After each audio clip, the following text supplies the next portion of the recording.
Salut à toutes et à tous et soyez les bienvenus pour cette nouvelle vidéo de mon voyage qui nous emmène aujourd'hui à Buenos Aires.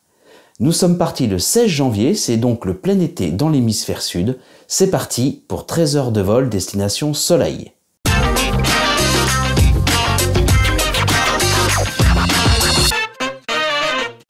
Buenos Aires, qui se traduit par bon vent, est la capitale de l'Argentine. L'Argentine est un grand pays d'Amérique du Sud, au relief très varié où se côtoient les montagnes des Andes, des lacs, des glaciers et la Pampa, qui est une sorte de grande plaine de pâturage où sont les célèbres bovins du pays. La ville de Buenos Aires est située en Amérique du Sud, en Argentine. C'est le navigateur espagnol Juan Díaz de Solís qui fut le premier Européen à accéder au Rio de la Plata en 1516, mais son expédition fut écourtée par une attaque des Amérindiens durant laquelle il périt. Mais c'était un peu les risques de l'époque.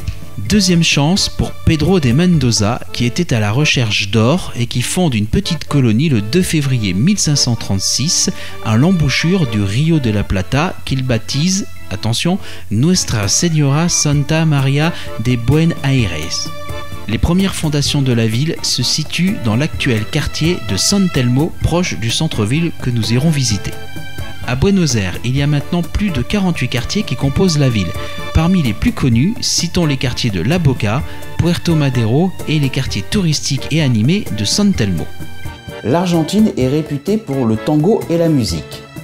Sa surface est de 2,78 millions de kilomètres carrés, soit 5 fois la France, avec environ 45 millions d'habitants. Elle est connue pour son architecture élégante, sa riche histoire et sa culture animée. La ville a été témoin de nombreux événements historiques importants, notamment la Révolution de mai qui a conduit l'indépendance de l'Argentine. Aujourd'hui, Buenos Aires est une ville moderne et dynamique avec une population de plus de 3 millions d'habitants. Elle possède le port le plus important du pays et évidemment le centre politique et économique du pays. La ville abrite de nombreux sites historiques et culturels importants tels que la Casa Rosada, qui est le palais présidentiel, la Plaza de Mayo, la place principale de la ville, et le Teatro Colón, l'un des plus grands opéras du monde. Buenos Aires est également connu pour sa vie nocturne et animée, sa cuisine délicieuse et ses habitants accueillants. Pour ce qui concerne les formalités d'entrée, il vous suffit d'un simple passeport en cours de validité. Cependant, si vous souhaitez rester plus de 90 jours, il vous faudra un visa. Vous devez aussi avoir la preuve des moyens financiers suffisants pour couvrir votre séjour, même si pour nous, on ne nous l'a jamais demandé. Enfin, sachez qu'il vous faut une assurance maladie qui couvre votre séjour. Pour ce qui nous concerne, nous sommes restés une semaine à Buenos Aires et c'est largement suffisant pour visiter la ville. Buenos Aires est une ville magnifique et accueillante qui a quelque chose à offrir à tout le monde. Si vous êtes à la recherche d'une destination passionnante et culturelle, Buenos Aires est l'endroit idéal pour vous. Voici le sommaire. Pour commencer notre visite, direction le centre-ville pour voir la Plaza de Mayo et tous ses bâtiments emblématiques. Puis nous visiterons le quartier emblématique de Buenos Aires, à savoir San Telmo. Mettons maintenant de la couleur dans ce voyage avec le quartier de La Boca. Nous irons ensuite visiter les quartiers de Retiro et Recoleta, quartier où se trouve le cimetière du même nom et qui abrite la tombe d'Eva Perón. Enfin, pour terminer ce voyage, nous nous rendrons dans les quartiers de Montserrat et Palermo.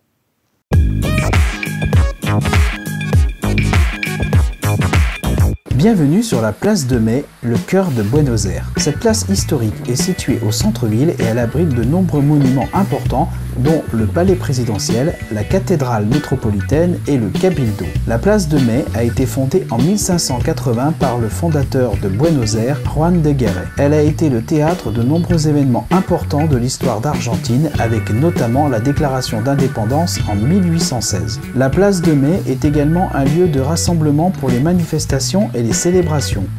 C'est un lieu important pour l'histoire et la culture argentine. Aujourd'hui, la place de Mai est un lieu populaire pour les touristes et les habitants de Buenos Aires. C'est un endroit idéal pour se détendre, se promener ou simplement admirer la beauté de la ville. Allez, direction la Casa Rosada. La Casa Rosada est le palais présidentiel de l'Argentine. Il est situé sur la place de Mai, dans le centre-ville de Buenos Aires.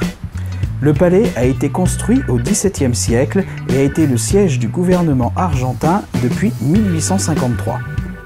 La Casa Rosada est un bâtiment imposant de style néoclassique de 4 étages avec une façade impressionnante de 100 mètres de long et 30 mètres de large.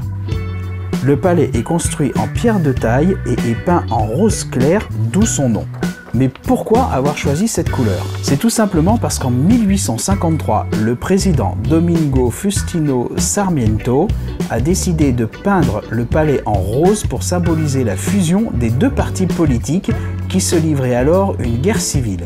Il y avait les unitaires qui étaient en blanc et les fédéralistes qui étaient en rouge. En mélangeant les deux couleurs, on obtient donc du rose. La Casa Rosada abrite de nombreuses salles historiques, dont le Salon des ambassadeurs, le Salon des héros, le balcon présidentiel, le Salon du Conseil des ministres, le Salon du Congrès, le Salon du Conseil des affaires étrangères. La Casa Rosada est ouverte au public pour des visites guidées. Il faut savoir que ces visites sont gratuites et se font évidemment en espagnol. La Casa Rosada est un symbole de la souveraineté et de l'unité argentine.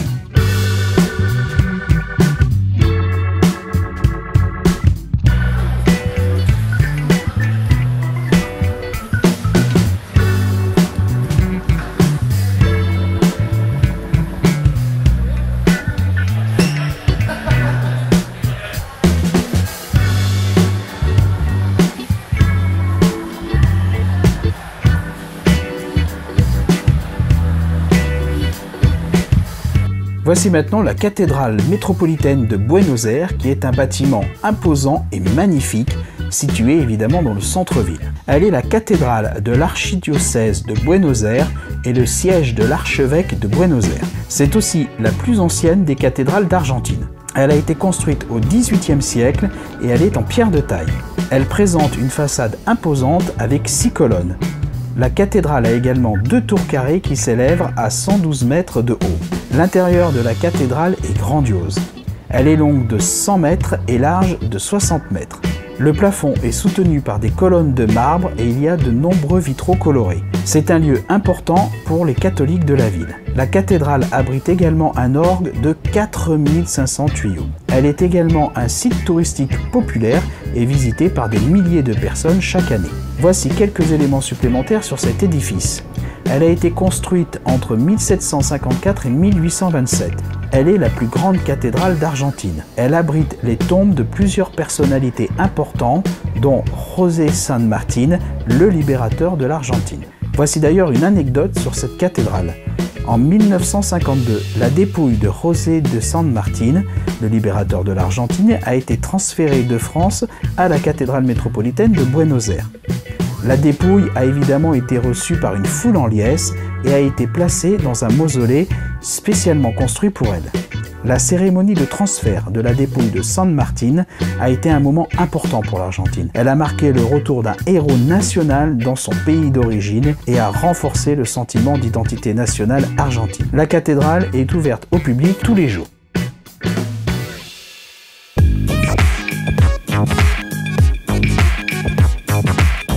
Faisons un petit détour par le quartier de Puerto Madero.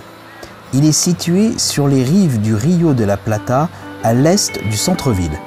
Puerto Madero a été construit au XIXe siècle comme port, mais il est tombé en désuétude au XXe siècle.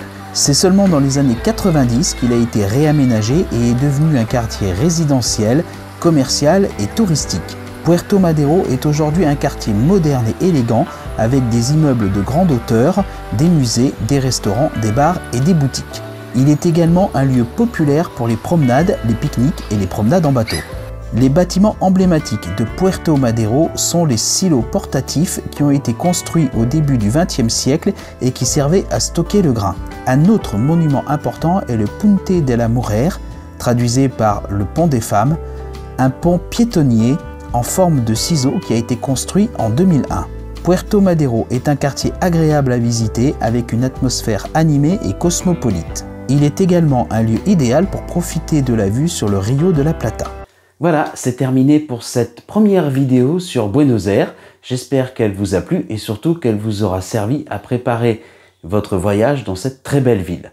Dans la prochaine vidéo, je vous donne rendez-vous dans le quartier historique de San Telmo, un moment à ne surtout pas rater. N'oubliez pas que vous pouvez à tout moment voir l'intégralité de mon voyage à Buenos Aires en cliquant sur le lien juste à côté. Et puis abonnez-vous et activez les notifications pour ne rien rater de l'épisode 2 de mon voyage à Buenos Aires.